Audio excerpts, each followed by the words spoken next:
Fala, meu amigo, beleza? Olha só, sei que você está assistindo esse Drops aqui, então se você está curtindo esse conteúdo, não esqueça de se inscrever no canal, porque isso é muito importante para nós atingirmos mais pessoas que gostam desse conteúdo que a gente faz com tanto carinho para vocês. Então agora, curte o vídeo e...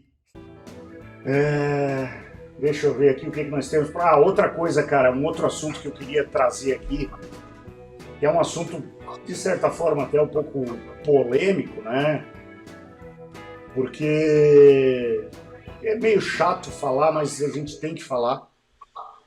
Porque se trata da questão dos acidentes que aconteceram esse ano nas provas a nível mundial, né? Que acabaram tirando aí a vida de 3 pilotos, né? Então foram entrevistar o Jack Miller a respeito disso. Jack Miller é um cara que conhecidamente não tem muitas papas na língua. Ele fala o que ele quer, dá a opinião dele e tal. Sempre de uma maneira muito polida, mas ele não poupa as palavras. Ele é muito direto. Eu acho que talvez isso seja um jeito australiano de ser, né? Porque o Stoner também era assim. Tanto que o Miller falou uma vez dos brasileiros e tal, por conta do Morbidelli, e acabou que foi interpretado aí bem de forma ruim aqui pelos brasileiros. Mas eu vou botar essa reportagem que eu li, cara, que eu acho que é interessante, pelo menos um pedaço dela, para a gente discutir um pouco. Jack Miller é considerado um temerário, que gosta de lançar slogans vigorosos, como recentemente fez no Texas, contrariando a maioria dos pilotos que estavam contra o piso incerto do Circuito das Américas. O australiano fala abertamente sobre os perigos do motociclismo. Depois dos trágicos acontecimentos com os jovens pilotos este ano, surge-nos uma questão lógica. Certos pilotos de grandes prêmios, especialmente os mais jovens, obtêm apoio suficiente da Dorna quando acontecem tragédias como as de Jason Dupasquier, Hugo Milan e Jim Berta Vinales? Essa é uma pergunta difícil, responde Jack Miller. Quando crescemos como crianças na Austrália, deparamos com esses incidentes. Quando eu tinha 7 anos, ouvi em todas as corridas, nos Riders Briefings, né? Correr de moto é perigoso. Sempre nos disseram para usar equipamento de segurança profissional, caso contrário, poderíamos morrer ou ficar gravemente feridos. Sempre existe o perigo. Perdi vários amigos em acidentes de corrida, alguns deles ainda muito novos. Às vezes é difícil digerir. Há 2 semanas, Scott Redding reclamou da falta de apoio dos organizadores da corrida. Redding fazia alusão ao GP de Misano 2010, quando atropelou o japonês Showa Tomizawa, que morreu no local do acidente, na corrida do Moto2. E depois não teve apoio psicológico no paddock. O nosso esporte é duro, é brutal, mas também faz parte da empolgação do motociclismo. Ser tão bruto e perigoso, assumiu Miller. Coisas assim, como aconteceram com Jim Berta Vinales, podem acontecer, mas todo piloto deve ter uma equipe decente ao seu redor que lhes dê apoio mental nessas fases. Pessoalmente, nunca estive diretamente envolvido num acidente fatal. Felizmente, então não posso dizer nada específico sobre isso, mas já vi dramas como esses nos grandes prêmios várias vezes. Lembro que tinha apenas 16 anos quando Marco Simoncelli sofreu um acidente fatal em Sepang. Aquele foi quase o meu 3º grande prêmio na 125. Foi trágico e fica na nossa cabeça. Então, Pablito, só trouxe mais ou menos esse trechinho aí, cara, porque muito se fala aqui no Brasil, né? Inclusive hoje eu estava discutindo com um cliente aqui da 2MT sobre a segurança dos autódromos aqui do Brasil e tal, e eu comentei com ele, né? Eu disse, cara, que não é exclusividade do Brasil. Os acidentes acontecem ao redor do mundo inteiro. Óbvio que existe possibilidades de se diminuir e tal. E eu coloquei no meu canal essa semana um vídeo que eu fiz uma volta, que eu cheguei na quarta-feira lá em Goiânia e fui fazer uma volta caminhando no autódromo. E fui lá onde os guris do Superbike estavam instalando as barreiras de ar, né? E, cara, são 52 barreiras de ar de 8 metros cada, espalhadas pelo autódromo. São, cara, quase... 1 quilômetro. Pô, é muita coisa de barreira de ar, né, cara? Uhum. Para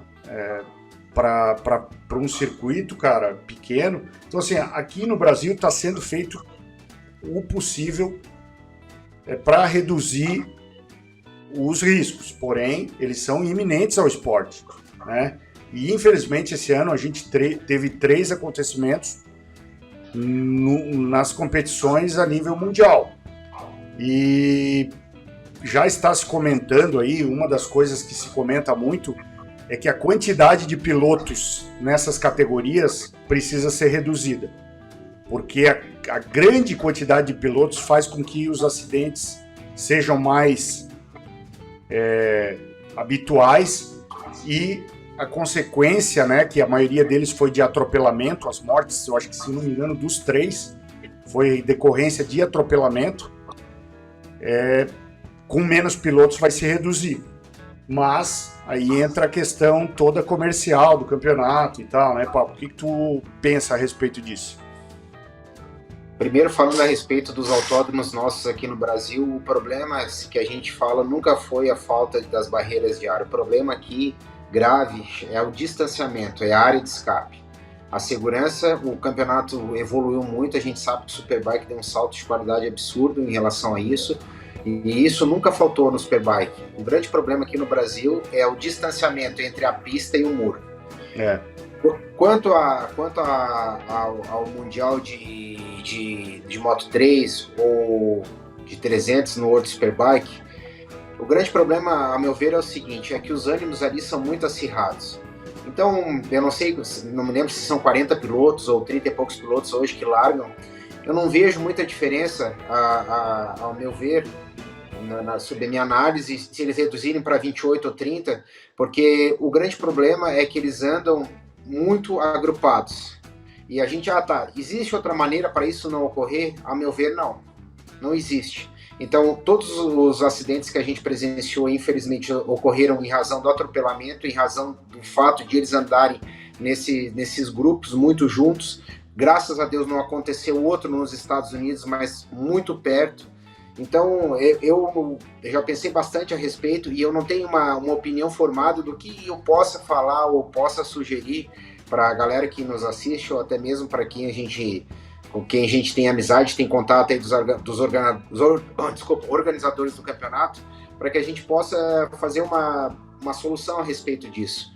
Porque se você reduzir para 15 motos, 7 vão andar agrupadas. Se cai o terceiro, vai correr o risco a mesma coisa, entendeu? Se reduzir para 20, a mesma coisa. Então eu não sei o que se pode fazer momentaneamente para a gente diminuir